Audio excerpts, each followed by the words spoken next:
race and World Central Kitchen, and I'm missing it to be here. I would be alone there with probably 2,000 other people. But how do you guys navigate that very tough set of issues? So it's our thesis, the reason the fund's called Enlightened Hospitality is this comes from Danny's book, Setting the Table, where it says that to generate the best returns for your shareholders, you really have to prioritize them last. He wrote this book 20 years ago, and when he wrote it as a University of Chicago business school guy, I would say, you're so wrong that prioritizing shareholders last works. And with the passage of time, I've come around, and I think, like Andy was just saying, a lot of the world has too. Like Jamie Dimon just wrote a whole thing about stakeholders. The concept is, if you prioritize your employees first, you have to prioritize your employees first, because if you have unhappy employees, then that's going to trickle into unhappy customers and guests. So it's employees, customers, guests. Third is your community. Shake Shack got started as a goodwill project to raise money for Madison Square Park, and Danny didn't open the second one after the first one for 5 years. So this stuff, in a lot of ways, happens accidentally for doing that. So community was third, suppliers are fourth, and shareholders are fifth. So the thesis is, if you follow that, you'll do better. And we can tell by watching the way management teams, as I said, we've made 16, about to make our 17th investment. For every company we invest in, we look at somewhere between 80 to 100 companies each time.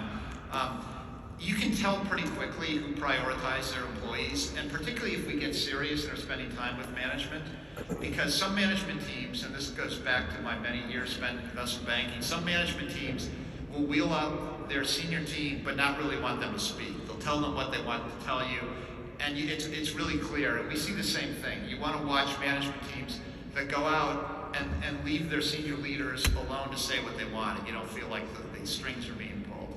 So we spend a lot of time focusing on that, thinking it yields better things. I guess the other part of the question was how has this played out? I think the best example of this is Goldbelly, which Goldbelly is an investment we made 3.5, 4 years ago. We made the investment because we looked and said restaurants, our investments stem from kind of our ecosystem of our own restaurants, our limited partners who are big owners in the food space, the restaurant space, and then our portfolio of companies. So this network gives us a really good vantage point as to where pain points are in the kind of restaurant ecosystem. And we use that to then go figure out where we want to invest and spend time in that area.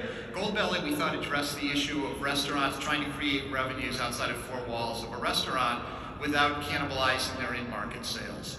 So that's what attracted it to us. With the pandemic, the business exploded way beyond where we thought it would.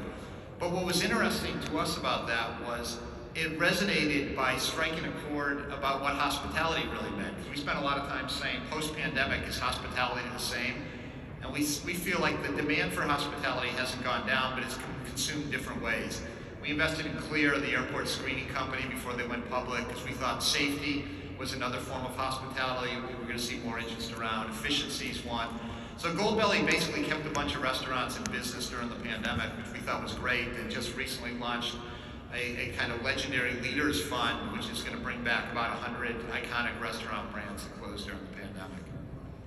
So Goldbelly is one of your investments that I commented to one of your colleagues. Really? So I was very excited to be proven wrong. And I was there for the beginning of Shake Shack, representing them. And it was an accident, and it is about as pleasant a story as you can. The joke used to be when they opened a new Shake Shack, how long does it take till they turn profitable on an operating basis? And the answer was, whenever you want to stop and total up the receipts on the first day, you'll see they're profitable. It was an extraordinary start. Britta, can you wrestle with that same question for us? Yeah, and the way I think about it is very similar, not necessarily through the lens of hospitality, but kind of building on my last comment about the increasing adoption of tech across the value chain. That's creating the data and the linkages that are necessary in order to make the food sector more agile, more personalized, more sustainable, and then last but not least, profitable. And so I see supporting the stakeholders across the food system, including the farmers, the operators, supply chain participants, and all the way down to the restaurant operators and the retailers, helping them run a better, more sustainable business that makes more money for them and helps them reinvest back into their own business and their own employees. I don't think it has to be a choice between making money and taking care of your company, your community, and your employees. So, I think we've reached this interesting inflection point. 5 years ago, I don't think I could say that. There was still a lot of, I think we have a huge, long trajectory ahead of us in terms of growth. Building on Andy's opening comments, I think we're at early stage, but we've actually hit an inflection point where you can have a sustainable business